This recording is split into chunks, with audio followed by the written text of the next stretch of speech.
তো আমরা তাহলে শুরু করি। আমাদের এই কোর্সটা হচ্ছে আপনাদের কোর্স টাইটেল হচ্ছে 509 ji sir. Course economic data analysis. আজকের তারিখ হচ্ছে 22 আগস্ট। আচ্ছা, তো আমরা এ পর্যন্ত যে ক্লাস করেছি, আজকে আমাদের আলোচনার বিষয় যেটা সেটা হচ্ছে আমাদের সিলেবাসের 4th চ্যাপ্টার, সেটা হচ্ছে মাল্টিপল রিগ্রেশন। Multiple regression. আপনাদের সবাই আমার স্লাইডটা সুন্দর দেখতে পাচ্ছেন? দুইজন? গুড। তাহলে মাল্টিপল রিগ্রেশন যেটা আমাদের আগের ক্লাসেরই এক্সটেনশন। আগের ক্লাসে ছিল আমাদের সিম্পল রিগ্রেশন। আপনাদের বলছিলাম যে ওটা একটু পড়তে, আশা করি ওটা পড়ছেন। জি স্যার। গুড। আমি একটু দেখেছিলাম। গুড।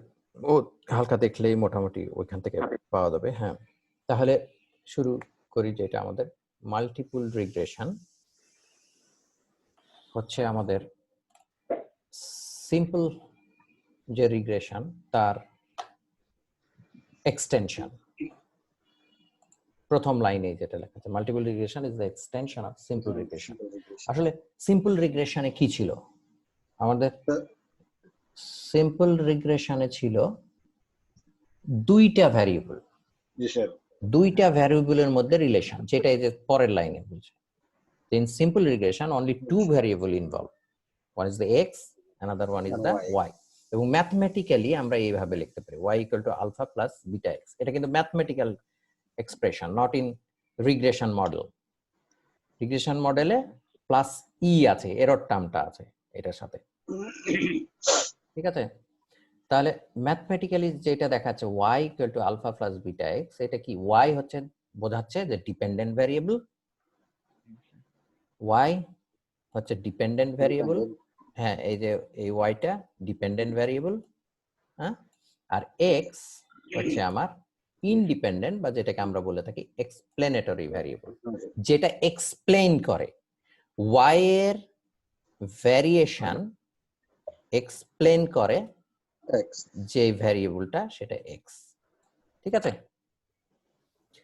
এখন এটা ছিল কি সিম্পল, কিন্তু এখন আমাদের যে এক্সটেনশন মাল্টিপল রিগ্রেশন, এটার বোঝা যাচ্ছে তাহলে ওখানে একটা এক্সপ্লেনেটরি ভ্যারিয়েবল ছিল, এইখানে মাল্টিপল রিগ্রেশনে হচ্ছে মাল্টিপল এক্সপ্লেনেটরি ভ্যারিয়েবল, যেখানে x1 x2 x3 x4 এভাবে জেনারেল টার্মে আমরা বলছি xn।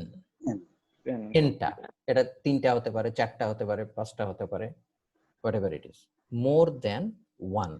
One যখন ছিল তখন ছিল সেটা সিম্পল রিগ্রেশন।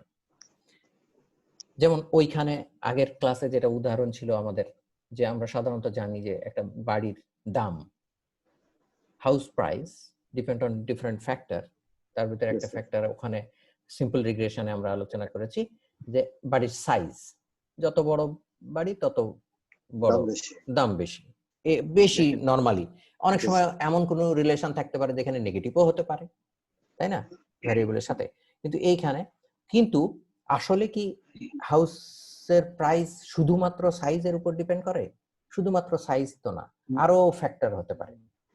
লোকেশন হতে পারে, বাড়ির বেডরুমের সংখ্যা কতগুলো, হ্যাঁ বেডরুম কয়টা, তারপরে বাথরুম কয়টা, কত স্টোরি বিল্ডিং এ আছে, সেটা কয় তলায়, দোতলায়, 3 তলায়, 4 তলায়, এরকম।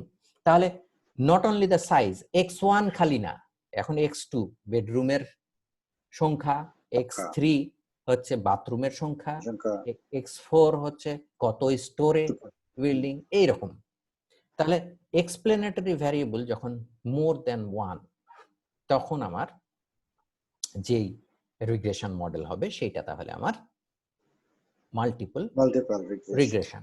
এবং ম্যাথমেটিক্যাল ইকুয়েশনের মতন আমরা এরকম ম্যাথমেটিক্যাল ফর্মে এইরকম লিখতে পারি।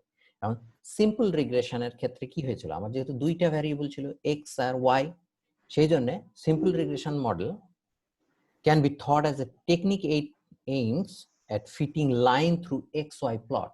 আমাদের যে 2 ডাইমেনশন এক্স আর ওয়াই গ্রাফে যদি আমরা পুট করতে পারতাম সিম্পল রিগ্রেশনকে, কারণ দুইটা ভ্যারিয়েবল ছিল, এক্স অ্যাক্সিসে এক্স, ওয়াই অ্যাক্সিসে ওয়াই, এবং দুইটা ভ্যারিয়েবল নিয়ে আমরা একটা লাইন কল্পনা করতে পারতাম।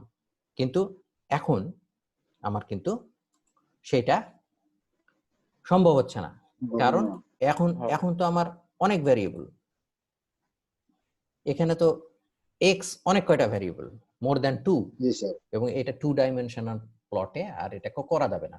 তাহলে এটার জন্য আমার 3 বা 4 বা 5 ডাইমেনশন দরকার, কিন্তু সেইটা তো আমাদের সিম্পল মানুষের জন্য ওটা খুব মেসি হয়ে যাবে, আমরা ওটা করতে পারবো না, ওটা তো কম্পিউটার বা এরকম কিছুতে করা যাইতে পারে, কাজেই আমরা গ্রাফিক্যালি সেইটা দেখাতে পারবো না, কিন্তু জিনিসটা কিন্তু মোটামুটি ওই রকমই।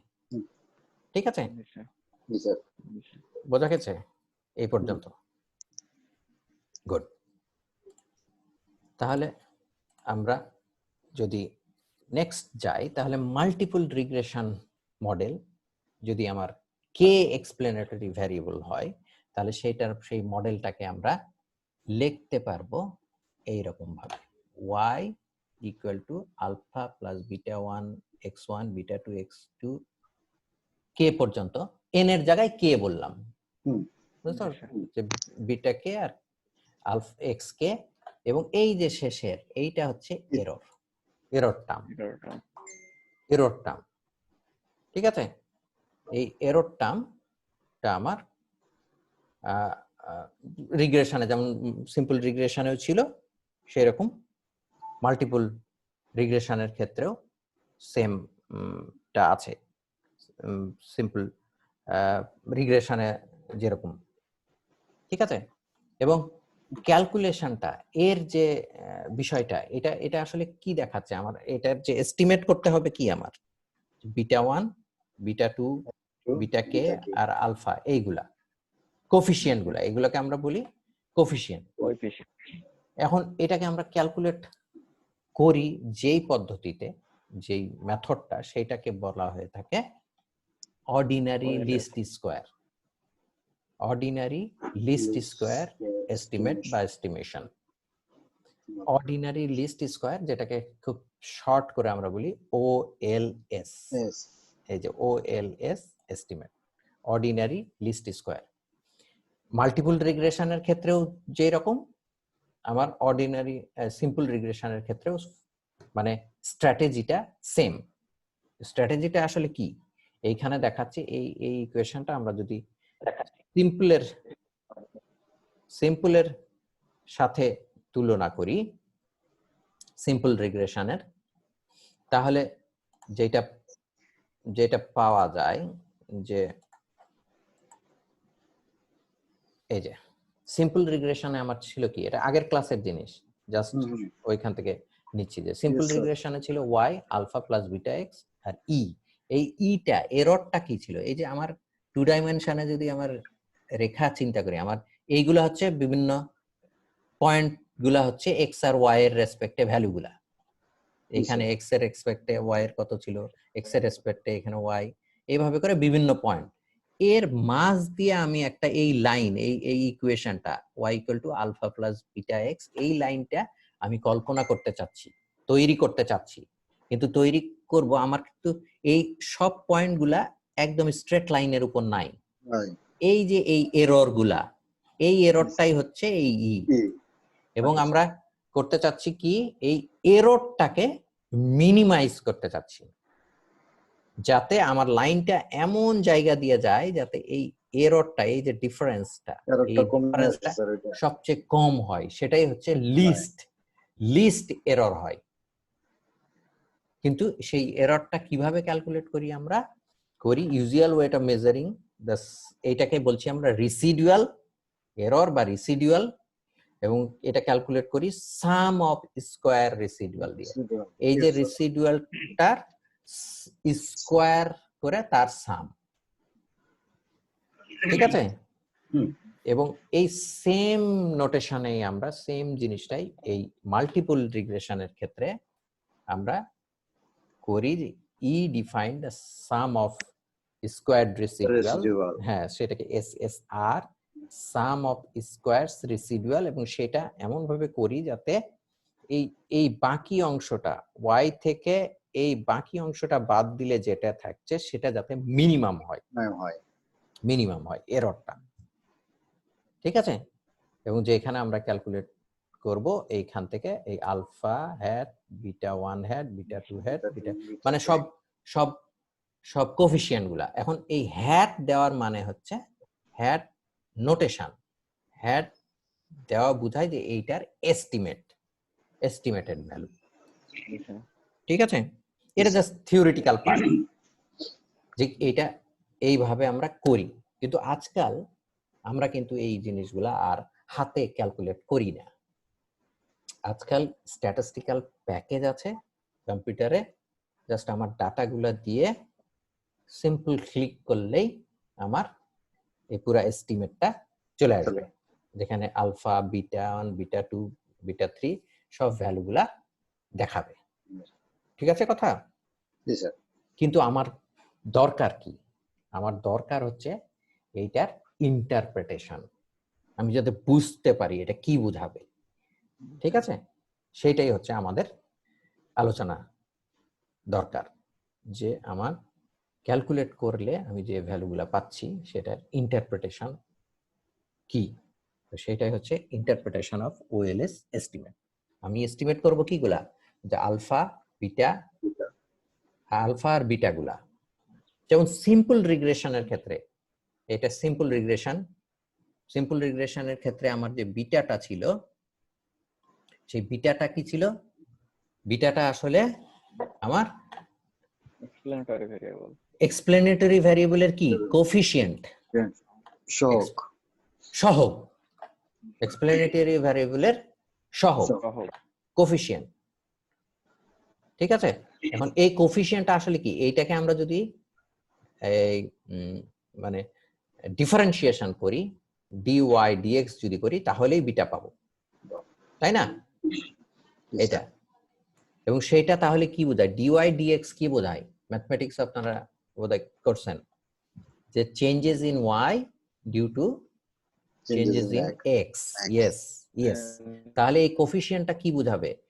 যে এক্স এর পরিবর্তনের ফলে ওয়াই এর কি পরিবর্তন হয়। ঠিক আছে? তাহলে বিটার ভ্যালু আমাকে শো করবে যে এক ইউনিট এক্স চেঞ্জ হলে ওয়াই ইউনিট কত ইউনিট চেঞ্জ হবে ওয়াই এর, এইটাই। তাহলে বিটাটাকে, এই জিনিসটাকে আমরা বলে থাকি marginal effect of X on Y. Marginal effect of X on Y মানে এক্স এর এক ইউনিট পরিবর্তনের ফলে ওয়াই এর কি পরিবর্তন হবে। ঠিক সেম এইটা ছিল সিম্পল রিগ্রেশনের ক্ষেত্রে। মাল্টিপল রিগ্রেশনের ক্ষেত্রে সেম সবগুলা। তাহলে যার যেটা সহগ, সেই সহগটা শো করবে ওই ভ্যারিয়েবলটা চেঞ্জের ফলে ওয়াই এর কি চেঞ্জ।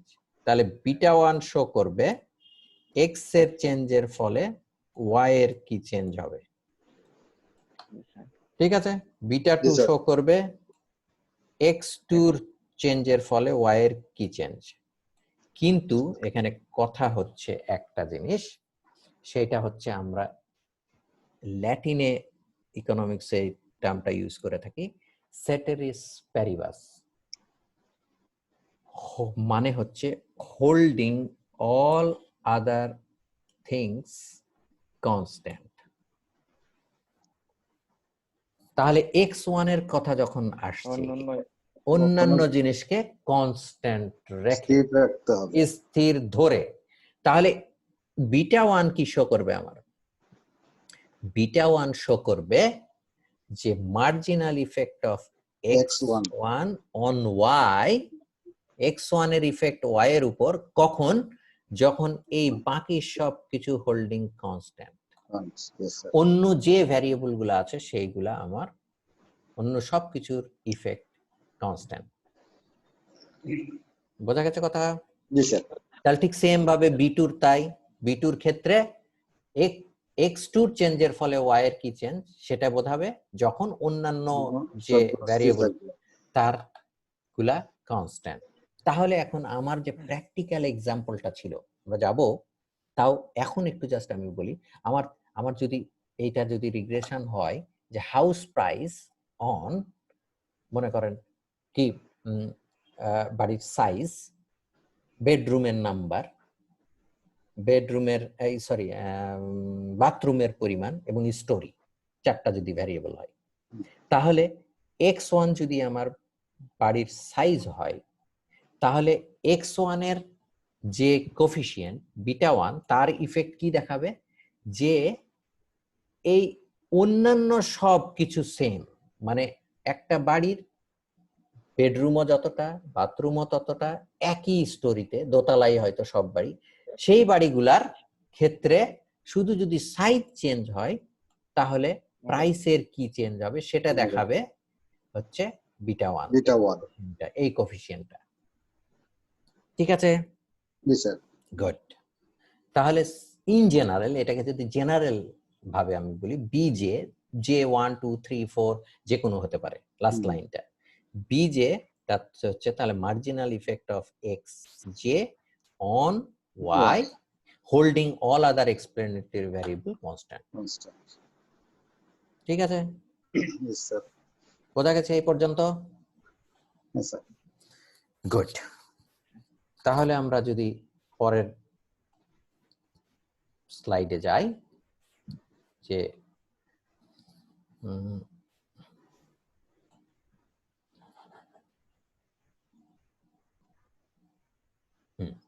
আমরা যদি একটা এক্সাম্পল দেখি,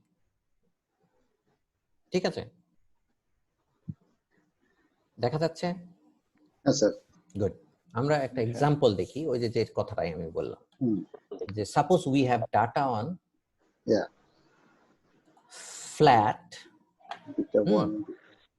হ্যাঁ, we have data on sale price, যেটাকে আমি ফ্ল্যাটের সেল প্রাইসকে ওয়াই দিয়ে ডিনোট করলাম ইন 1000 টাকা, Yeah. Size in square feet হচ্ছে x1, x1টা হচ্ছে আমার সাইজ, ফ্ল্যাটের সাইজ কত, নাম্বার অফ বেডরুম হচ্ছে x2, নাম্বার অফ বাথরুম হচ্ছে x3, এবং নাম্বার অফ স্টোরিজ কত তালাতে আমি যদি ধরি, তাহলে x4, calculating through computer package, suppose we get the fitted regression equation as this.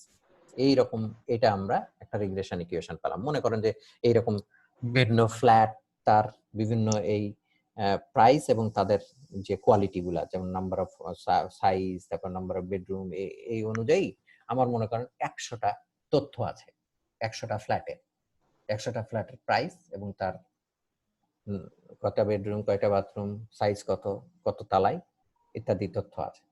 হ্যাঁ, এই তথ্যগুলোকে আমার কম্পিউটারে, এই আমার রিগ্রেশন লাইনে মাল্টিপল রিগ্রেশন করে আমি এই ইকুয়েশনটা পাইলাম মনে কর। ঠিক আছে? তাহলে এটা হচ্ছে আমার আলফা, আলফাটা হচ্ছে ওই মানে ইন্টারসেপ্ট টার্ম, বাকিগুলা হচ্ছে মেইনলি আমার গুরুত্বপূর্ণ, যে এই ভ্যারিয়েবল গুলার ইফেক্টটা কি, তাই তো?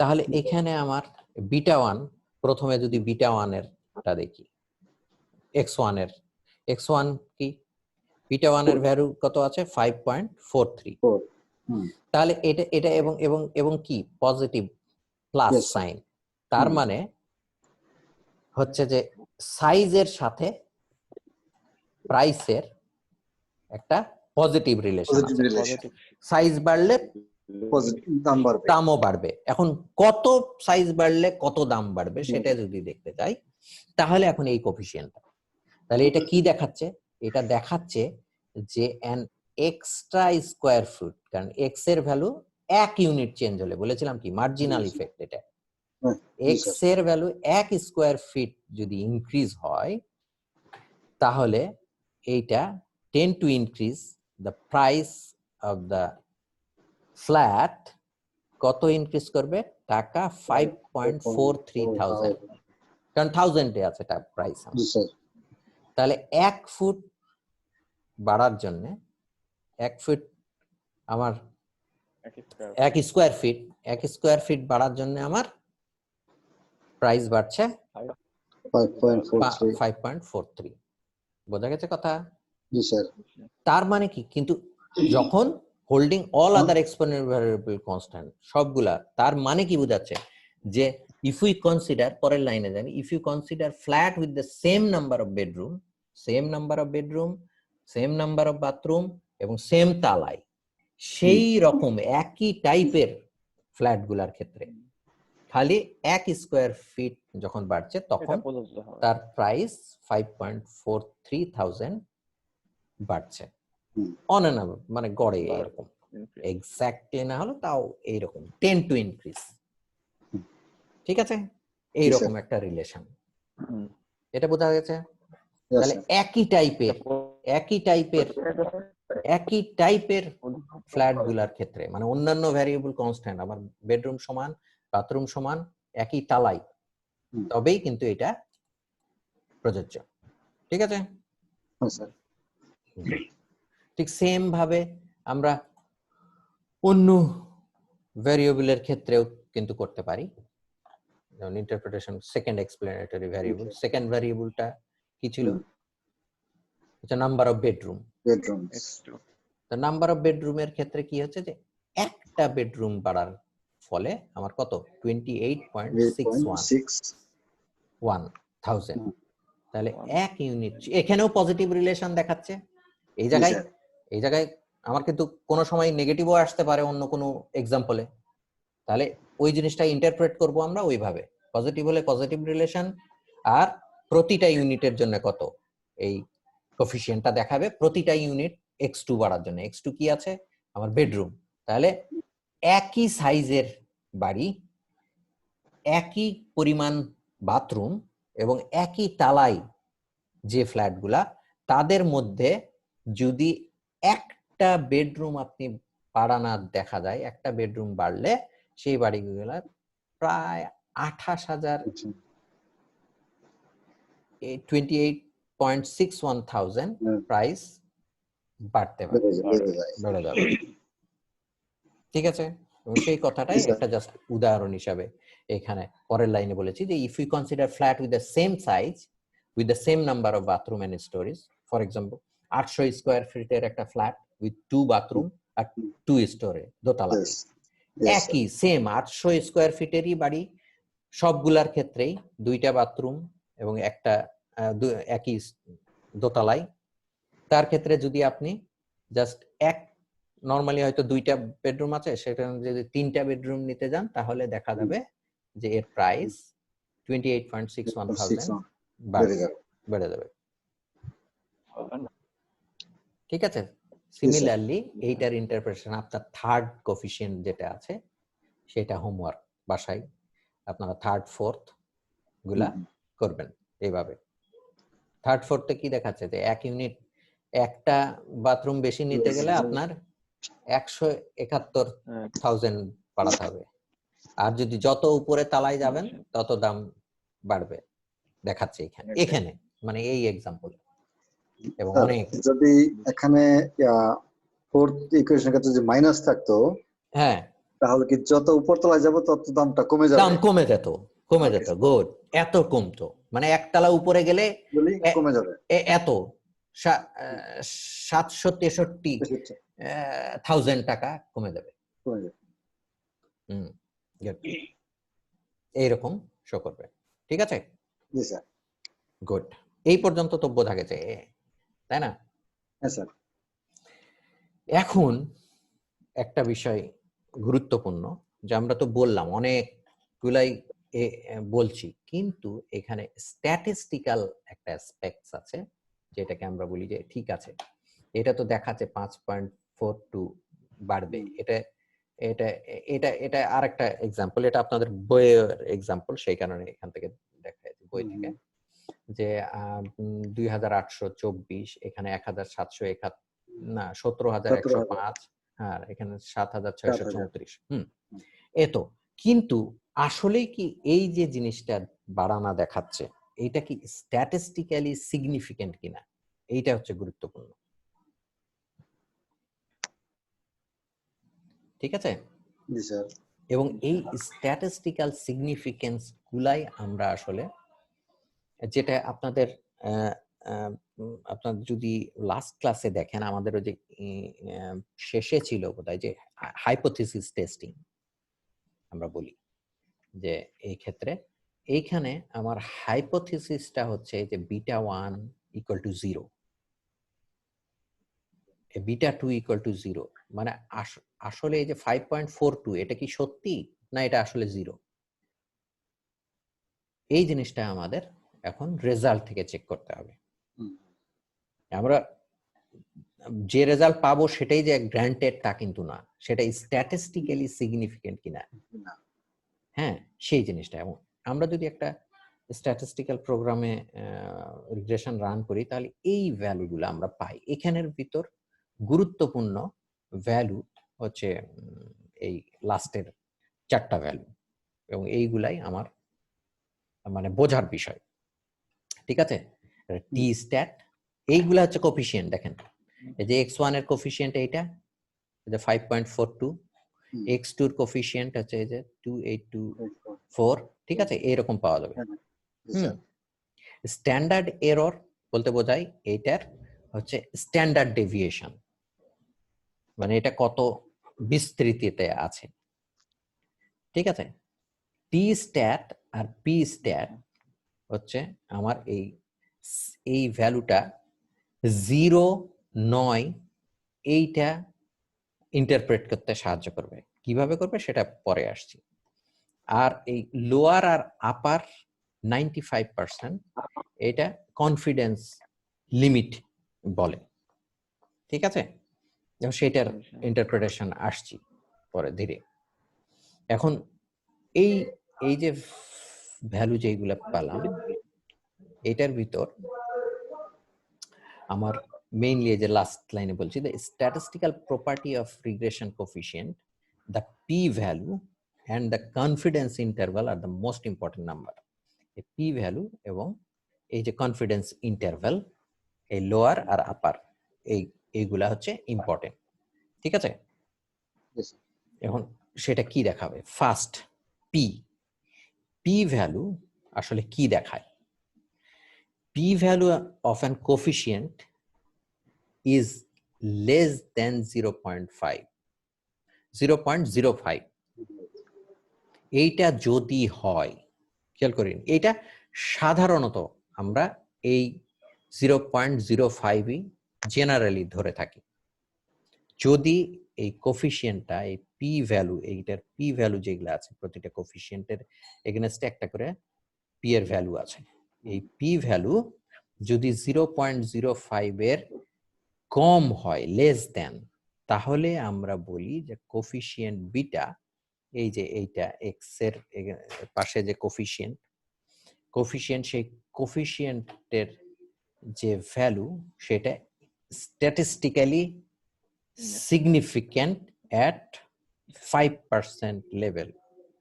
The coefficient beta is statistically significant at the 5% level.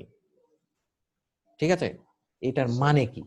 এটার মানে বোঝাচ্ছে এই যে 5% significant level, 5% সিগনিফিক্যান্ট লেভেল বলতে বোঝায় যে আমার যদি কোনো এই টেস্টটা যদি আমি করি তাহলে আমার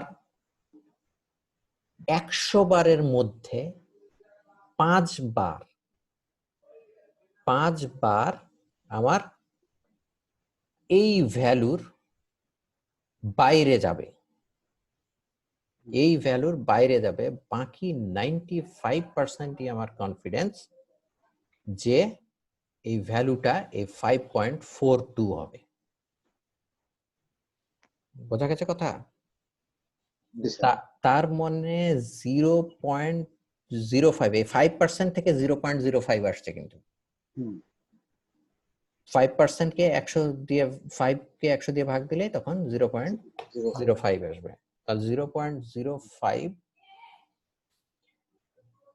বোঝাচ্ছে যে এই কোফিশিয়েন্ট অফ বিটাটা এই 5.4ই, এটা 0 নয়। মূল কথা হচ্ছে আমার যদি পি এর ভ্যালু লেস দেন 0.05 হয় তাহলে আমরা বলবো যে এটা ঠিক আছে, 5.4টা স্ট্যাটিস্টিক্যালি সিগনিফিকেন্ট, আদার দেন 0। এটা 0 নয়, 5.4 যেটা আছে সেটা ঠিক আছে।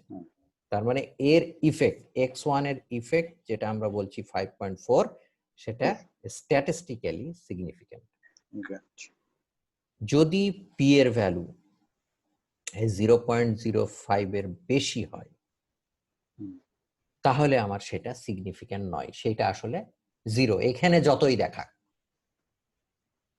ঠিক আছে কথা?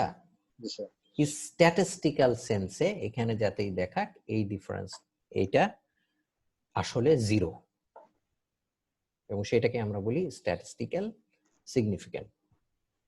এখন এই লেভেলটা কিন্তু 5%, তিনটা সাধারণত লেভেল বেশি ইউজ হয়ে থাকে, 5%, 1% আর 10%। তাহলে পি এর ভ্যালু আমার এই পার্সেন্টের উপর নির্ভর করছে। তাহলে যদি 10% হতো তাহলে পি এর ভ্যালুর কত থেকে ছোট হতে হতো? 0.01। 0.01 এর থেকে ছোট হলে তবেই আমি বলবো এটা স্ট্যাটিস্টিক্যাল সিগনিফিকেন্ট, মানে ওর ভ্যালুটা 0 নয়, যে ভ্যালু দেখাচ্ছে সেটাই গ্রহণযোগ্য ভ্যালু। ঠিক আছে? এবং সেইটাকেই আমরা বলছি we can reject the hypothesis that the coefficient beta, এই বিটা x এর সাথে যে কোফিসিয়েন্ট আছে, equal to 0 at 5% level of significant। আমরা 0.5 এর ছোট হলে আমরা হাইপোথিসিসটা রিজেক্ট করব। আমার হাইপোথিসিস কি? এই ভ্যালুটা 0, বিটার ভ্যালুটা 0। সেইটা বিটার ভ্যালুটা 0 হবে না কখন? যখন পি এর ভ্যালু ওই 0.05 এর ছোট, 5% level of significant. Excuse me. ঠিক আছে? এ পর্যন্ত বোঝা গেছে? মূল কথা হচ্ছে যে পি এর ভ্যালু আমার 0.05 এর নিচে হতে হবে, তবে সেটাকে আমরা বলবো 5% লেভেল অফ সিগনিফিকেন্স। এবং সেই অনুযায়ী তাহলে এই পারে বামে যে কোফিসিয়েন্ট গুলা আছে আমার এক্স এর, সেইগুলা যেটা দেখাচ্ছে সেটা 2, এটাকে গ্রহণ করা যাবে। আর যদি 0.05 এর থেকে বড় হয় তাহলে আমার এই ভ্যালুটা গ্রহণ করা যাবে না, যতই দেখা রিলেশন যেটাই দেখা, সেটা সিগনিফিকেন্ট নয়। স্যার এখন তো মোটামুটি সব একটা সবগুলা ওই ইন্টারসেপ্ট বাদ দিয়ে, হ্যাঁ এই আচ্ছা ক্ষেত্রে ইন্টারসেপ্টটা বাদ দিয়ে বাকি সবগুলাই কিন্তু সিগনিফিকেন্ট। তার মানে এদের সাথে যে রিলেশন দেখাচ্ছে সেটা গুরুত্বপূর্ণ এবং যেটা দেখাচ্ছে সেটা। স্যার x3 এর ক্ষেত্রে p ভ্যালু একটা দেখাচ্ছে 3.29 e, এখন ইটা কি মিন করছে স্যার? ই হচ্ছে যে হচ্ছে এক্সপোনেনশিয়াল, এটা হচ্ছে এটার উপরে পাওয়ার 2.05 এর উপরে পাওয়ার হচ্ছে -41, মানে অনেক ছোট নাম্বার। আচ্ছা, সেই কারণে ওইটাকে এইভাবে লেখা হয়েছে এবং সেই কারণে সবগুলোই কিন্তু ছোট, অনেক ছোট। 2.05 কিন্তু বড় না, ই আছে দেখে এক্সপোনেনশিয়াল, মানে টু দি পাওয়ার -42। হ্যাঁ, মানে মাইনাস মানে 1 বাই হয়ে গেছে, আবার 1/2.05 এর পাওয়ার হচ্ছে 41। তার মানে অনেক 0.0000 করে হয়তো কোনো একটা জায়গায় ভ্যালু পাওয়া যাবে। ঠিক আছে? সবগুলার এই যে ই যেগুলো দেখাই, ই থাকলে বুঝবেন যে এটা মানে অনেক ছোট নাম্বার, সেই কারণেই ওটাকে এক্সপোনেনশিয়াল দিয়ে লিখেছে। মানে এইখানে যদি এটাকে কি বলে স্যার? এক্সপোনেনশিয়াল। এক্সপোনেনশিয়াল, হ্যাঁ, মানে এক্সপোনেন্ট উপরের power. Okay sir, thank you sir. এটা হ্যাঁ, ঠিক আছে, এ পর্যন্ত বোঝা গেছে? গুড। হ্যাঁ স্যার, গুড। আর একটা বিষয় আমরা বলছিলাম যে এখানে অবশ্য আলোচনা করি নাই আমি পি এর রেসপেক্টে, এই যে টি এর ভ্যালু থেকেও কিন্তু আমরা সেই জিনিসটাই করতে পারি হ্যাঁ, পি আর টি। তো পি তেই সাধারণত করি, তারপর টি দিয়েও করা যাইতে পারে। সেটা হচ্ছে যে সাধারণত রুল অফ থাম হচ্ছে যে 2 এর বেশি যদি হয়, পজিটিভ হোক আর নেগেটিভ হোক, 2 এর বেশি হলেই সেটা সিগনিফিকেন্ট, মানে আদার দ্যান 0। আর 2 এর কম হলে এক্সাক্ট নাম্বারটা 1.96 হয়। হ্যাঁ, তো তারপর আমরা রুল অফ থাম ধরি 2 এর উপরে হলে দেখেন যে এক্স এর সবগুলাই 2 এর উপরে, জি স্যার। এবং সেই কারণে এই কোফিশিয়েন্ট গুলা যেটা দেখাচ্ছে সেইগুলো সব সিগনিফিকেন্ট, তার মানে এগুলো 0 নয়, এক্সেপ্ট হচ্ছে ওই ইন্টারসেপ্ট। ঠিক ইন্টারসেপ্টটা এখানে পি ভ্যালুর রেসপেক্টেও দেখেন এটা 0.05 এর থেকে বড়, এবং টি স্ট্যাটেও 2 এর ছোট, জি স্যার। প্লাস মাইনাস আমি বলেছি, মানে 2 আইদার পজিটিভ হোক নেগেটিভ হোক, সেটাই। তাহলে এটা হলে আমরা ওটা স্ট্যাটিস্টিক্যালি সিগনিফিকেন্ট। এবং এইখানে above P value all explanatory variable except the intercept are less than 0.5. So we can say that the coefficient, যতগুলো coefficient আছে beta 1, beta 2, beta 3, beta 4 are statistically significant at 5% level. ঠিক আছে, at 5%, এই জায়গায় at 10% হতে পারে, at 1% হতে পারে। তাহলে 10% হলে মানে এইগুলা বেশি স্ট্রিক্ট না, 10%টা একটু রিল্যাক্স আর 1%টা হচ্ছে বেশি স্ট্রিক্ট। এটা কি বোঝাচ্ছে? এটা বোঝাচ্ছে যে সিগনিফিকেন্স লেভেলটা কি দেখায়, আমার আগেই বললাম যে এটা আমার 100 বার যদি আমি করি তাহলে 5 বার ভুল হতে পারে, এর বাইরে যেতে পারে। আর ঠিক এটা আরো বেশি স্ট্রিক্ট হলে কি হবে, একবার বাইরে যাবে, মানে 99 বারই কারেক্ট। হ্যাঁ, আর ঠিক সেম ভাবে 10 বার একটু রিল্যাক্স দিলাম, তাহলে সেই ক্ষেত্রে তখন ওই আমার ভ্যালুটাও, পি এর ভ্যালুটাও কিন্তু সেই অনুযায়ী রিল্যাক্স বাই স্ট্রিক্ট হচ্ছে। 1% মানে কি 0.001 এর থেকে ছোট হতে হবে, আর 10% এর ক্ষেত্রে 0.01 এর থেকে ছোট হতে হবে। ঠিক আছে, নরমালি আমরা 5% লেভেলই ধরি, এটা জেনারেল নরমাল প্র্যাকটিস, মিডিয়াম। আর আরেকটা যেটা এই যে লোয়ার আর আপার বললাম লিমিট, 95% কনফিডেন্স লিমিট। খেয়াল করিয়েন, একটা হচ্ছে 5% সিগনিফিকেন্স লেভেল আর তার এগেনস্টেই 95, মানে 5 বার যদি ভুল হয় আর 95 হচ্ছে, তাহলে আমার কনফিডেন্স কারেক্ট হবে। কারেক্ট, হ্যাঁ, কারেক্ট হওয়ার বিষয়টা, কারেক্ট হলে আমার কারেক্টটা কার ভিতরে থাকবে সেইটাই হচ্ছে লোয়ার আর আপার দেখাচ্ছে। যে আমি যদি 100 বার করে থাকি তাহলে 100টা নিই, তাহলে 95% কনফিডেন্স হচ্ছে আমার এই 4.7 ফার্স্ট x1 এর রেসপেক্টে যদি ধরি 4.7 থেকে 6.15 এর মধ্যেই ভ্যালুগুলা থাকবে। মানে এটা আসলে দেখাচ্ছে কি আমার মিডল বা মিন ভ্যালুটা হচ্ছে 5.4, তার প্লাস মাইনাস কোন দিকে কতখানি যাইতে পারে, 4.7 থেকে 6.15 এর ভিতরেই থাকবে। এটা 95% আমি কনফিডেন্স। ঠিক আছে, বোঝা গেছে কথা? তাহলে 95% কনফিডেন্স ইন্টারভ্যাল আর বিটা 1 যেটা, সেটা আসলে দেখাচ্ছে যে marginal effect of x1 of house price is 5.42, যেটা 95% কনফিডেন্স আমি যে হাউস প্রাইস লাইজ বিটুইন 4.7 থেকে 6.15 এর মধ্যেই হবে। 4.7 থেকে 6.15 এর মধ্যেই মার্জিনাল ইফেক্ট হবে, মানে একটা 6.5 এর বাইরে যেতে পারবে না, মানে 95% কনফিডেন্ট আমি। Okay sir. আমার যে তথ্যটা আছে, তথ্য যেটা দিয়েছে 100টা হাউসের প্রাইস যেটা আছে, তার আমি 95টা হাউসেরই ক্ষেত্রে দেখা যাচ্ছে মিনিমাম 4.7 থেকে আপার 6.15 টাকা এর ভিতরই আছে। একটা x1 হচ্ছে কি স্কোয়ার ফিট সাইজ বাড়ার রেসপেক্টে, একই টাইপের বাড়ির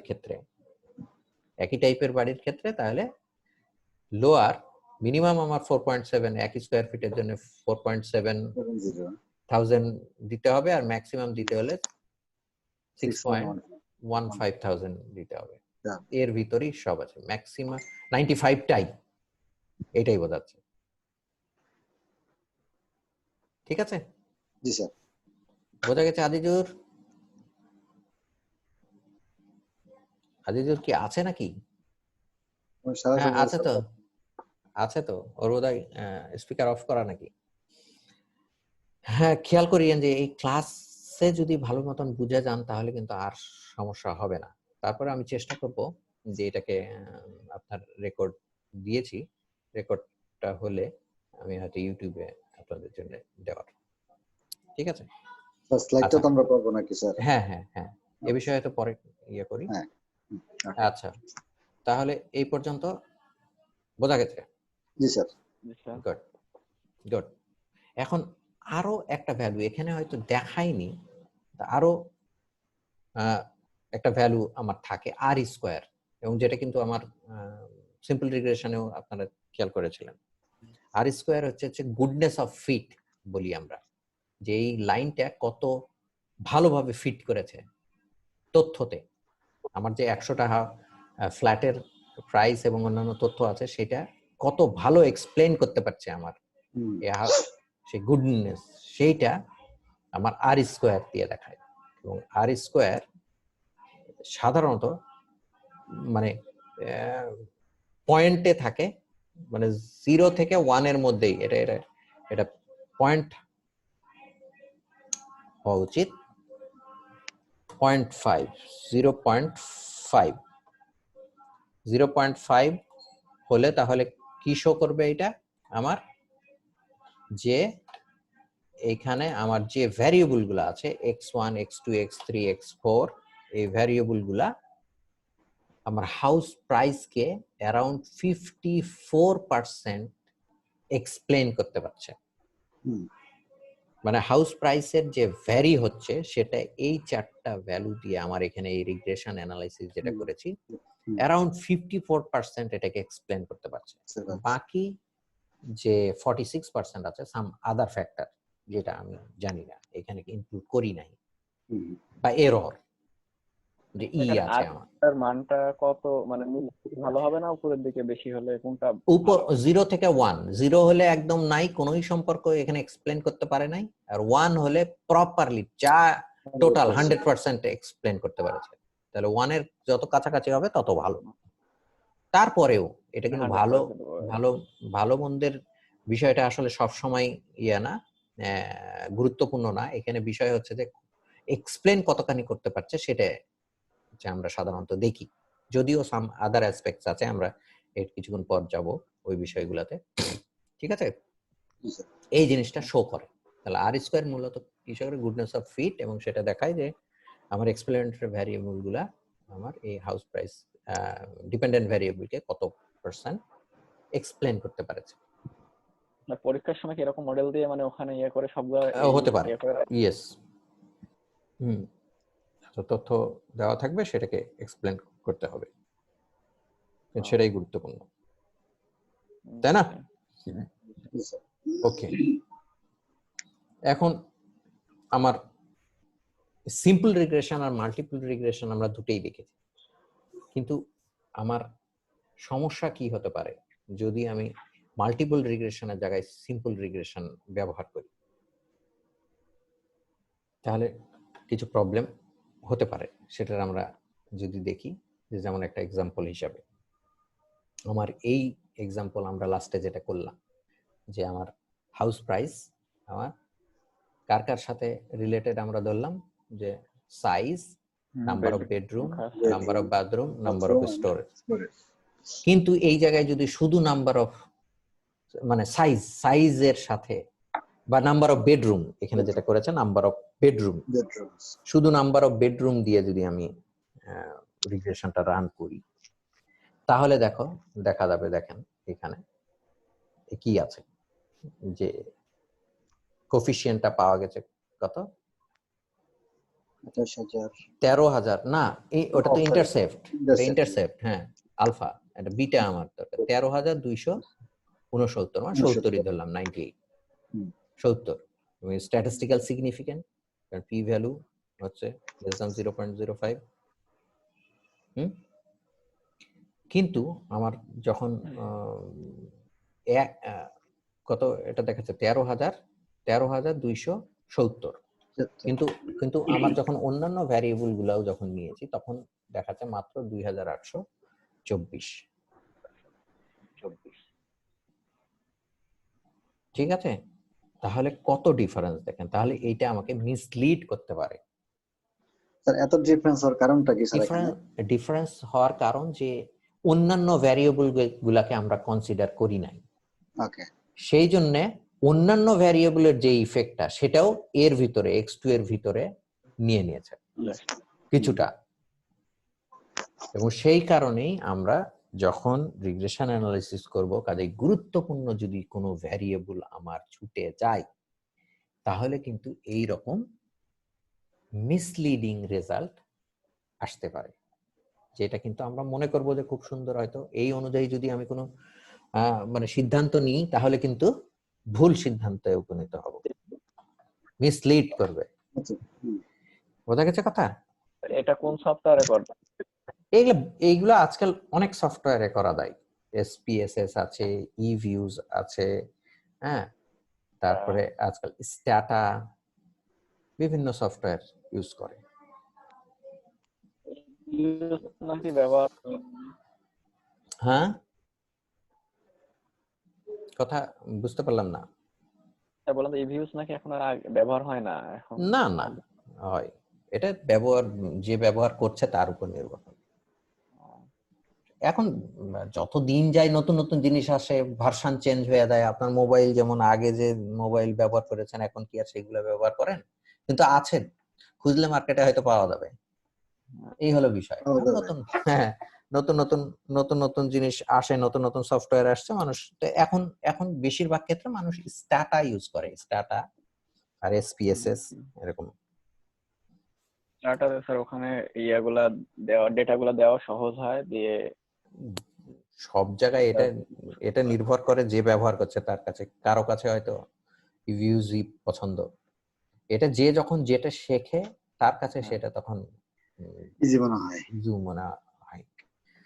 ঠিক আছে, যাই হোক, তাহলে আমরা এটা থেকে কি পাইলাম যে in regression analysis if you use simple regression model instead of multiple regression model we leave our important explanatory variable. আমরা যদি সিম্পল রিগ্রেশন করি ইনস্টেড অফ মাল্টিপল রিগ্রেশনে, তাহলে আমরা বাদ দিই ইম্পর্টেন্ট এক্সপ্লেনেটরি ভ্যারিয়েবল। যেমন এখানের ক্ষেত্রে আমি শুধু নাম্বার অফ বেডরুম নিয়েছি, সাইজ, বাথরুম, স্টোরি, সেইগুলা বাদ পড়ে গেছে। As a result, the effect of explanatory variable seems to be very high and significant, which may be seriously misleading. এবং যেটা সিরিয়াসলি আমাকে মিসলিড করতে পারে। ইট ইজ বিকজ এটা কি কারণে ঘটে, যে কথাটা রকি জিজ্ঞেস করেছিল আমি তখন বললাম আবার সেটাই, the regression combines the contribution of all other factors together which not included in the model. সবগুলা মডেলের কন্ট্রিবিউশনকে সে ইনক্লুড করে ধরে, কিন্তু যেটা এই মডেলে নাই, এবং allocates it to the only explanatory variable that included in the model, এবং তার ভিতরেই সেটা ঢুকায় দেয় যেটা ওই মডেলে শুধু আছে একটা ভ্যারিয়েবলের ক্ষেত্রে। hence the effect will show very weak, এবং এর ফলে ইফেক্টটা অনেক বড় দেখাতে পারে। মোরওভার, এছাড়াও মাল্টিপল রিগ্রেশনের সুবিধা কি? সুবিধা হচ্ছে যে multiple regression allows us, last line, separate the individual contribution of all the explanatory variable. সবগুলা এক্সপ্লেনেটরি ভ্যারিয়েবলের ইফেক্টকে সেপারেটলি আমরা দেখতে পাই। কারণ কি হচ্ছে, প্রতিটা বিটা আমাকে শো করছে অন্যান্য ভ্যারিয়েবলকে কনস্ট্যান্ট ধরে, তাই না? এটা সেপারেটলি শুধুমাত্র বেডরুমের সাইজের উপর কত, মানে প্রাইসের উপর কত ইফেক্ট হবে বেডরুমের নাম্বারের উপর, সেটা শো করছে। যখন একই ক্যাটাগরির ফ্ল্যাটের ক্ষেত্রে, ঠিক আছে? এবং এইটাকেই অন্যভাবে আমরা আবার বলেও থাকি যে omitted variable biased. omitted মানে omit মানে যেটা নেওয়া হয়নি, ডিলিট করা, ছেড়ে দেওয়া হয়েছে, ডিলিট করা হয়েছে, এটা নিই নাই। If we omit explanatory variable, যদি আমরা explanatory variable কে omit করে থাকি, নিই নাই, that should present in the regression model, যেটা রিগ্রেশন মডেলে হওয়া উচিত ছিল, থাকা উচিত ছিল, then the resultant coefficient will be wrong. এবং তার ফলে যে কোএফিসিয়েন্ট পাবো সেগুলো রং রেজাল্ট দেয়। The result will be unreliable and this misleading result is called omitted variable bias. এটাকে আমরা বলে থাকি omitted variable bias. বায়াস হয়ে গেল, আমার রেজাল্টটা বায়াস, এবং সেটাকে আমরা বলছি omitted variable bias. Therefore, we should always try to include all those explanatory variable that could affect the dependent variable. সেই জন্য আমাদের সবসময় যখন রিগ্রেশন করব তখন আমাদের একটু থিওরিটিক্যালি চিন্তা করতে হবে যে এই ডিপেন্ডেন্ট ভ্যারিয়েবলটার, হ্যাঁ, ডিপেন্ডেন্ট ভ্যারিয়েবলটা কি কি ভ্যারিয়েবলের দ্বারা ইফেক্ট হতে পারে, সেইগুলা ইম্পর্টেন্ট ভ্যারিয়েবল গুলাকে আমার যাতে ইনক্লুড করি। কিন্তু in practice this is rarely possible. অনেক সময় কিন্তু প্র্যাকটিক্যালি সব সময় সব ভ্যারিয়েবলকে কিন্তু আমরা ইনক্লুড করতে পারি না, জানি যে এটার ইফেক্ট আছে, হ্যাঁ, because of non availability of the data. হতে পারে যে ডাটার আমার কাছে নাই, তথ্যটাই নাই, সংগ্রহ করা নাই, অথবা অনেক সময় এমন কিছু ভ্যারিয়েবল আছে যেগুলা সাবজেক্টিভ। ফর এক্সাম্পল, এই ক্ষেত্রে যেমন এই ক্ষেত্রে লোকেশনটা একটা বড় ফ্যাক্টর হতে পারত, যে কোন জায়গায়, ধানমন্ডি, বনানী, আবহাওয়া কেমন, হ্যাঁ, আবহাওয়া প্লাস লোকেশনটা, ধানমন্ডি, বনানী, গুলশান, এগুলো এক একটা লোকেশন। এটা কথার কথা, ঢাকার রেসপেক্টে আমি বললাম। আবার শহরের রেসপেক্টেও হতে পারে, রাজশাহী, খুলনা, ঢাকা, অন্যান্য জায়গায়, চট্টগ্রাম। এখন এই জায়গায় আমার তথ্যেরও অভাব থাকতে পারে, অথবা এটা কোয়ালিটেটিভ হতে পারে, সাবজেক্টিভ হতে পারে। লোকেশনটা আপনি এখন কিভাবে মানে মানে ডিফাইন করবেন? বোঝা গেছে কথা? সবগুলাকে তো প্রাইস নাম্বার দিয়ে আমি ক্যালকুলেট করতে পারলাম, কিন্তু লোকেশনকে আমি কি দিয়ে ক্যালকুলেট করব? এইটার একটা প্রবলেম। প্লাস এটা সাবজেক্টিভ। আপনার কাছে গুলশান হয়তো গুরুত্বপূর্ণ হতে পারে, আরেকজনের কাছে ধানমন্ডি বেশি গুরুত্বপূর্ণ। তাহলে আপনি যখন কোয়ান্টিফাই করবেন তখন কিভাবে এটাকে, কারণ এটা তো সবার জন্য সমান না। এই জন্য আমরা, যদিও আমরা জানি যে এই ভ্যারিয়েবলটা খুব গুরুত্বপূর্ণ, তারপরেও এটাকে ইনক্লুড করতে পারি না। It is rarely possible in practice. তারপরেও যতদূর পারা যায় আমরা চেষ্টা করব। Therefore, we will virtually always have omitted variable problem. সেই কারণে আমরা সব সময় কিছু না কিছু omitted variable প্রবলেমে থাকবই, ঠিক আছে? তারপরেও যতদূর পারা যায় গুরুত্বপূর্ণ ভ্যারিয়েবলকে, যেগুলোকে কোয়ান্টিফাই করতে পারবো, সেইগুলোকে আমরা রিগ্রেশনের মধ্যে ইনক্লুড করব। এখন although it is advised to include as many explanatory variable as possible, but inclusion of irrelevant variable decreases the accuracy of the estimation. কিন্তু বলছি যে আমার omitted variable problem যাতে না হয়, তারপরে কিন্তু এটা খেয়াল রাখার বিষয় আছে যে কোনো যাতে irrelevant variable যাতে না চলে আসে। irrelevant variable কিন্তু আবার অনেক সময় আমার এস্টিমেশনের অ্যাকুরেসিকে এফেক্ট করতে পারে। দুইটাই বিষয় আমি নিব না, আবার নিতে যায় আবার এমন কিছু ভ্যারিয়েবল যাতে না নিয়ে নিই যেটা আমার জরুরি নয়। সেই কারণে কোশ্চেন মনে করতে পারি যে তাহলে কিভাবে কি করব, how should we trade of the benefit of including many variable. Many variable নিলে আমার বেনিফিট আছে, omitted variable biasটা আমার রিডিউস করা যাবে with the cost of possible inclusion of irrelevant variable. আমার যদি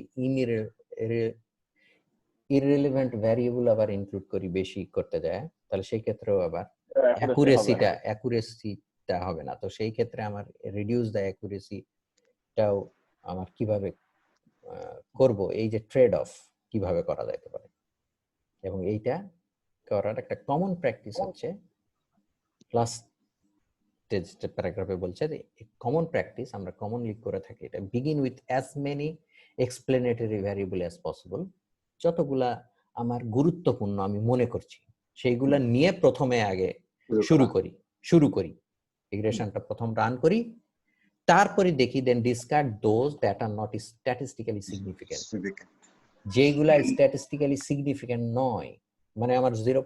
পি এর ভ্যালু 0.05 এর থেকে ছোট নয়, সেইগুলাকে ডিসকার্ড করি, বাদ করে দেওয়া, বাদ করে দিই।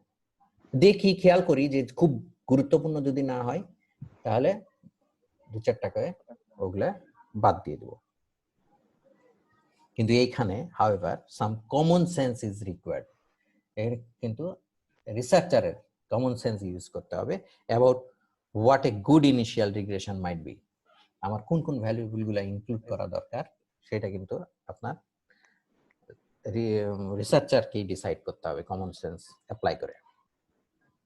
Otherwise if we begin with too many irrelevant explanatory variable, এছাড়া যদি আমরা অনেক বেশি ইররিলেভেন্ট ভ্যারিয়েবল নিয়ে শুরু করি তাহলে কিন্তু দেখা যাবে we may find that the result of all explanatory variable is insignificant. খুব বেশি ইররিলেভেন্ট ভ্যারিয়েবল নিয়ে যদি করি, রিলিভেন্ট এবং ইররিলেভেন্ট সবগুলা নিয়ে যদি আমি করি, তখন দেখা যাবে যে রিলিভেন্টটাও ইনসিগনিফিক্যান্ট হয়ে গেছে। তখন মনে হতে পারে সবই তো ইনসিগনিফিক্যান্ট, সবগুলাকে বাদ, অনেক রিলিভেন্ট কেউ তখন বাদ পড়ে যেতে পারে। সেই জন্য বেশ অনেকবার ট্রায়াল এন্ড এররের মাধ্যমে করে করে এগুলো সাধারণত অনেক সময় মডেলটা ফিক্স করা হয়। ঠিক আছে, জি স্যার। গুড। সর্বশেষ আমাদের যে আলোচনার বিষয় সেটাকে বলা হয় মাল্টি কোলিনিয়ারিটি। কোলিনিয়ারিটি আমরা কিন্তু এর আগে কোরিলেশন করেছি, ঠিক সেরকম কোরিলেশনের মতনই কোলিনিয়ারিটি হচ্ছে রিলেশন, কিন্তু রিলেশন কার? এক্সপ্লেনেটরি ভ্যারিয়েবলের মধ্যে। আমার মাল্টিপল রিগ্রেশন, কাজে মাল্টিপল ভ্যারিয়েবলের মধ্যে যে কোরিলেশন কিন্তু কার? এক্সপ্লেনেটরি ভ্যারিয়েবল গুলার মধ্যে, কিন্তু এক্স গুলার মধ্যে, এক্স গুলার একে অপরের সাথে যে রিলেশন সেটাকে বলা হয় থাকে মাল্টিকোলিনিয়ারিটি। এবং মাল্টিকোলিনিয়ারিটির ফলে আমার যে অনেক সময় এই সমস্যাটা হয় যে লো টি স্ট্যাটিস্টিক্স অথবা হাই পি ভ্যালু হতে পারে। কারণ টি লো মানে কি 2 এর নিচে হলে ইনসিগনিফিকেন্ট হয়ে যাবে, আবার হাই পি ভ্যালু মানে 0.05 এর থেকে বেশি যদি হয়ে যায় তাহলে ইনসিগনিফিকেন্ট হয়ে যাবে। এই রকম সমস্যা দেখা দিতে পারে, এবং এইটা এক্সট্রিম কেসে আমরা রেজাল্ট দেখেও অনেক সময় বুঝতে পারি যে এখানে মাল্টিকোলিনিয়ারিটি প্রবলেম আছে কিনা। সেটা কিভাবে বোঝা যেতে পারে? বোঝা যেতে পারে যে আমরা দেখতে পাই যে আপনাদের মাউথ পিসটা বন্ধ করেন, আপনাদের বোধহয় বাইরের সাউন্ড আসছে, মিউট করেন। আচ্ছা, তাহলে আমরা এরকম পাইতে পারি যে in extreme cases we find that all the coefficient are insignificant, বেশিরভাগ কোফিশিয়েন্ট দেখা যাবে যে ইনসিগনিফিক্যান্ট হয়েছে, কিন্তু R square is quite large and significant. R স্কোয়ারের ভ্যালু দেখা যাবে যে বেশ বড়, আর স্কোয়ার হয়তো দেখা গেল 0.8। মানে কি, আমার যে মডেলটা আমি ফিট করেছি সেই মডেলটা খুব ভালোভাবে কাজ করছে, ভালোভাবে এক্সপ্লেন করতে পারছে, 80% ভ্যারিয়েশন ইজ এক্সপ্লেন, কিন্তু প্রতিটা ভ্যারিয়েবলের যে কোফিশিয়েন্ট দেখছি সেইগুলো আবার ইনসিগনিফিক্যান্ট। তাদের ভ্যালু আসলে দেখাচ্ছে এখানে অনেক কিছু, কিন্তু ওই যে পি এর রেসপেক্টে হাই পি ভ্যালু হয়তো দেখাচ্ছে, যার কারণে আমার এটা কোফিশিয়েন্ট গুলা ইনসিগনিফিক্যান্ট, কিন্তু মডেলটা মনে হচ্ছে যে আর স্কোয়ার ভ্যালু হাই হওয়ার জন্য প্রায় 1 এর কাছাকাছি কোনো একটা জায়গায় 70-80% হয়তো এক্সপ্লেন করছে, কিন্তু কোফিশিয়েন্ট গুলো আবার ইনসিগনিফিকেন্ট। এইরকম সিচুয়েশন যদি হয় তাহলে দিস মিনস এটা কি বোঝাচ্ছে আসলে? এটা বোঝাচ্ছে যে explanatory variable together provide a great deal of explanatory power. সবগুলো ভ্যারিয়েবল খুব সুন্দরভাবে এক্সপ্লেনেটরি পাওয়ার আছে, আমার 80% এক্সপ্লেন করছে, but the multicollinearity make it impossible for the regression to decide which particular explanative variable is providing the explanation. So multicollinearity প্রবলেমের জন্য আমার coefficient গুলো ইনসিগনিফিকেন্ট দেখাচ্ছে, তাদের ভিতরই হয়তো নিজস্ব রিলেশনশিপ আছে। ঠিক আছে, বোঝা গেছে কথা? জি স্যার। স্যার আচ্ছা, আমার আমার আমার এই এক্সাম্পলের কথাই যদি বলি, এই এক্সাম্পলে হয়তো বাড়ির সাইজের সাথে বেডরুমের একটা সম্পর্ক আছে না? সাইজ যত বড় হবে তত হয়তো বেডরুম বড় হবে, যত বেডরুম আছে তার সাথে বাথরুমের সংখ্যাও হয়তো বেশি। তো এই যে রিলেশন, নিজেদের ভিতরেই আবার রিলেশন, এইটাকেই বলা হচ্ছে মাল্টিকলিনিয়ারিটি। এবং এইটা একটা প্রবলেম, এবং এই প্রবলেমের জন্য অনেক সময় এইটা হতে পারে যে হাই পি ভ্যালু হওয়ার জন্য আমার অনেক গুরুত্বপূর্ণ কোফিশিয়েন্ট কি হয়তো ইনসিগনিফিকেন্ট দেখাতে পারে। এবং খুব সহজে এটা ফার্স্টে আমরা যখন রিগ্রেশন রান করব, বলা হলো কি যে অনেক কয়টা ভ্যারিয়েবল নিয়েই আমরা করব, আস্তে আস্তে করতে করতে যাব, তখন হয়তো দেখবো যে ইনসিগনিফিকেন্ট দেখাচ্ছে ভ্যারিয়েবল গুলা, কিন্তু আর স্কোয়ারের ভ্যালু বেশ লার্জ। তখন আমাকে বুঝতে হবে যে এর ভিতর কোনোটার সাথে হয়তো রিলেশন আছে, কোনো ভ্যারিয়েবল মাল্টিকলিনিয়ারিটি প্রবলেম আছে। তাহলে মাল্টিকলিনিয়ারিটি প্রবলেম যদি থাকে তাহলে আমরা কি করতে পারি? এটা রিমেডি হতে পারে যে আমি to drop out some of the highly correlated variable, some of the একটা দুটাকে আমি ড্রপ করব, বাদ দিব।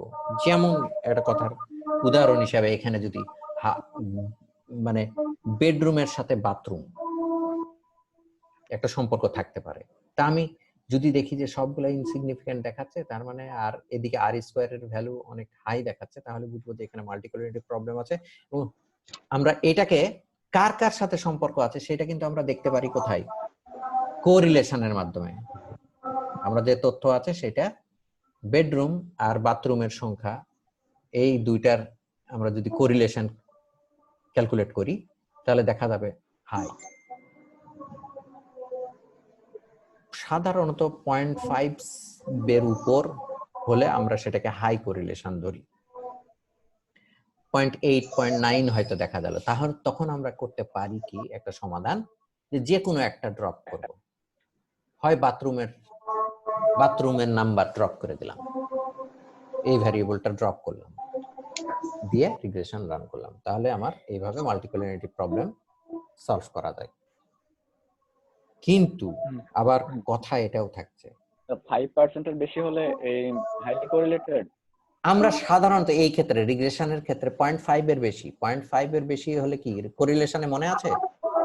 কোরিলেশনের কি দেখাই? 0.5 এর থেকে যদি বেশি হয় তাহলে ওটা 1 এর দিকে চলে গেল, 1 এর কাছাকাছি যাওয়া মানে সেটা স্ট্রংলি রিলেটেড হয়ে যাচ্ছে। ঠিক আছে, এইভাবে আমরা এটা সমাধান করি। কিন্তু তারপরেও কথা থাকে কি, যে in many cases we do not do so. অনেক সময় কিন্তু আমরা এটা করি না, আবার মাল্টিকলিনিয়ারিটি প্রবলেম আছে তারপরেও আমরা করি না, when common sense indicates that the correlated variable both significantly influence dependent variable.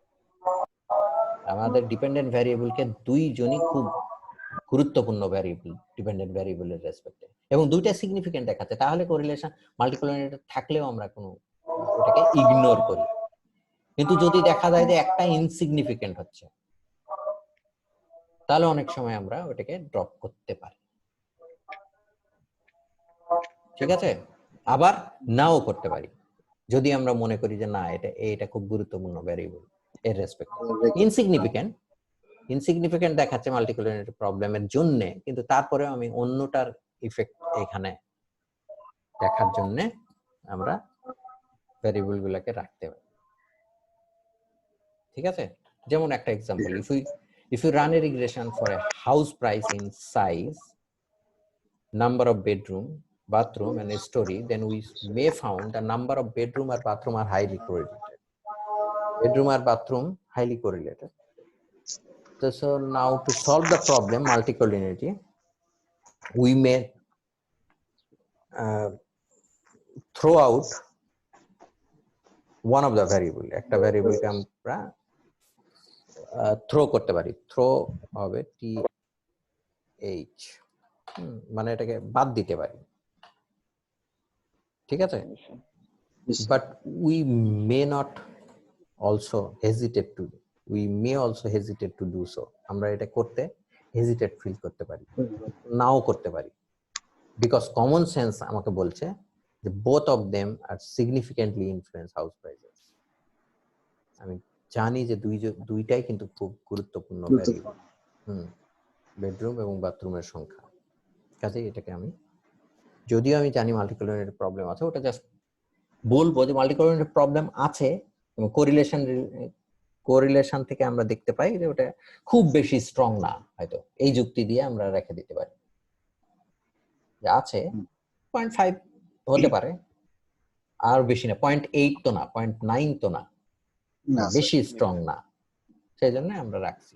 মাল্টিকলিনিয়ারিটি problem আছে, সেই জন্য আমার তথ্য যেটা সেটাকে ইন্টারপ্রেট করতে হবে খুব কশাসলি, তখন খুব সাবধানতার সাথে ইন্টারপ্রেট করতে হবে যে এখানে আমার পজিটিভ রিলেশন দেখাচ্ছে, হয়তো 10,000 দেখাচ্ছে, তো 10,000 না হলেও আমার 95% কনফিডেন্স ইন্টারভ্যাল থেকে আমরা বলতে পারি 10,000 এর জায়গায় হয়তো 8,000 থেকে 12,000 এর মধ্যে থাকবে, এক্স্যাক্টলি 10,000 না হলেও থাকবে, এর ভিতরে থাকবে।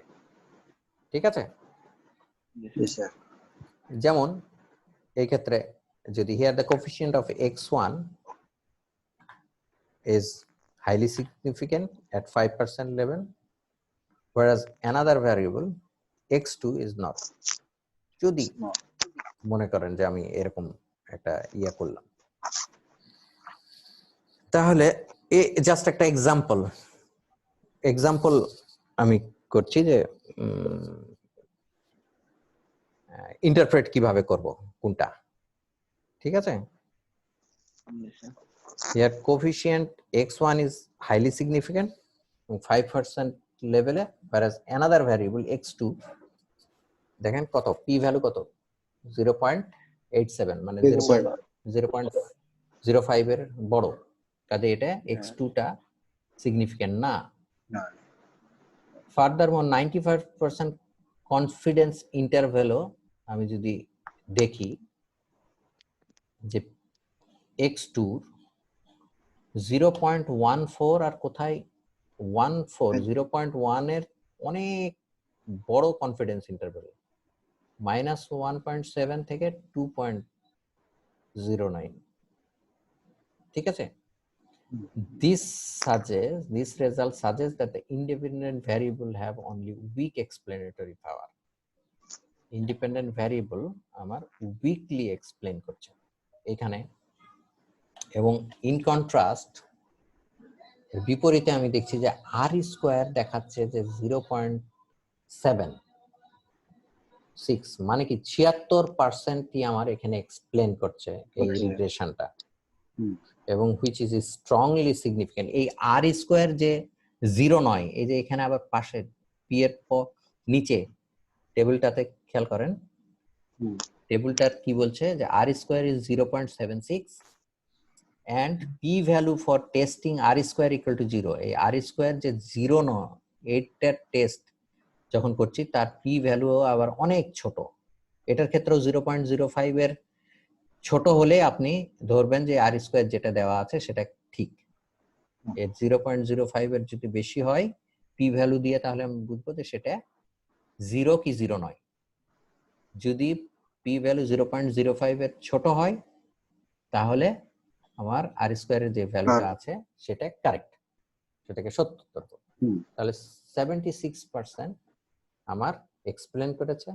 এখানে বলছে incremental R square is very large এবং is strongly statistically significant, suggesting that the independent variable had excellent explanatory পাওয়ার।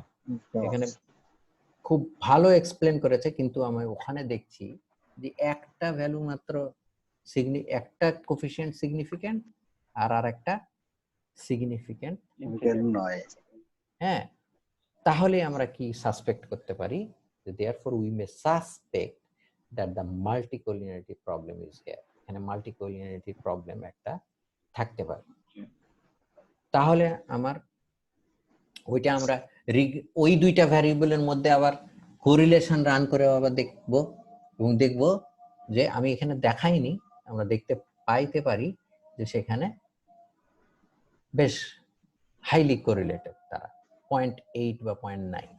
সেজন্য তাহলে রিমেডি কি করলাম, যেহেতু ওইটা সিগনিফিকেন্ট না x2, সেজন্য রিমেডি হিসাবে we omit this insignificant variable x2 টাকে অমিট করলাম, ঠিক আছে, এবং আমরা রিগ্রেশনটাকে রান করলাম এবং রিগ্রেশন রান করে the result look much better from the statistical sense আর আগের থেকে ভালো দেখতে পাচ্ছি এই সেন্সে, কারণ এখানে আমার যে ভ্যারিয়েবল এর কোফিশিয়েন্ট সেটা সিগনিফিকেন্ট, প্লাস এর যে কনফিডেন্স ইন্টারভ্যাল সেটা খুব বড় না, 2.2 এর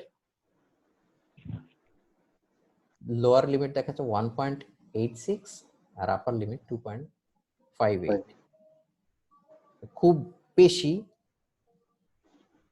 মানে বাইরে না, এর থেকে অরিজিনাল যে ভ্যালু 2.22 থেকে বিচ্যুত হচ্ছে কনফিডেন্স লিমিটটা 1.8 আর ওদিকে আপার হচ্ছে 2.5। The coefficient x1 is strongly significant এবং confidence interval are also narrow, indicating estimates is quite precise. এই কনফিডেন্স ইন্টারভালটা যত বড় তার মানে কি বোঝাচ্ছে যে আপনার এস্টিমেট যেটা করা হয়েছে সেটা অনেক প্রিসাইজ না, অনেকের রেঞ্জটা অনেক বড়। আপনি এখন কোফিশিয়েন্ট দেখা গেল যে আপনি পেয়েছেন 10, এটা কথার কথা, কোফিশিয়েন্ট পাইলেন 10, সেখানে আর তার কনফিডেন্স ইন্টারভ্যাল রেঞ্জ হচ্ছে, এটা কথার কথা, এইদিকে হয়তো -100 আর ওদিকে +1000, তাহলে কত ডিফারেন্স, অনেক। তাহলে লিমিটটা অনেক বড়। আমি বলছি যে 95 বার আমি যদি ক্যালকুলেট করি তাহলে এর ভিতরে থাকবে, তো এর ভিতরটা তো অনেক বড়, এর ভিতর তো সব থাকবেই হিসাবে যে কোনো কিছু করলেই, তাহলে আলটিমেটলি আসবেই। তাহলে এই এস্টিমেট যদি করি এটা কি ভালো এস্টিমেট হলো? প্রিসাইজ হলো না তো। যত কাছাকাছি কনফিডেন্স লিমিট হবে, যে প্লাস মাইনাস বেশি না, 1% প্লাস মাইনাস, তাহলে সেটা 0.5% প্লাস মাইনাস, এটা ভালো ক্যালকুলেশন, তাই না? So omitting x2 variable has solved the multicollinearity problem here. এখানে মাল্টিকলিনিয়ারিটি প্রবলেমটা সলভ করতে পারেছে, ঠিক আছে? এইভাবে আমরা প্র্যাকটিক্যালি করতে পারি। বোঝা গেছে এই পর্যন্ত কথা? জি স্যার। কোনো সমস্যা নাই? স্যার আমাদের যদি কনফিডেন্সিয়ালের মধ্যে যে গ্যাপটা অনেক বেশি হয়, হ্যাঁ, তাহলে আমাদের কনফিউশনটা অনেক বেশি হবে। হ্যাঁ, মানে ক্যালকুলেশনটা অত প্রিসাইজ হয়নি তার মানে। ওকে।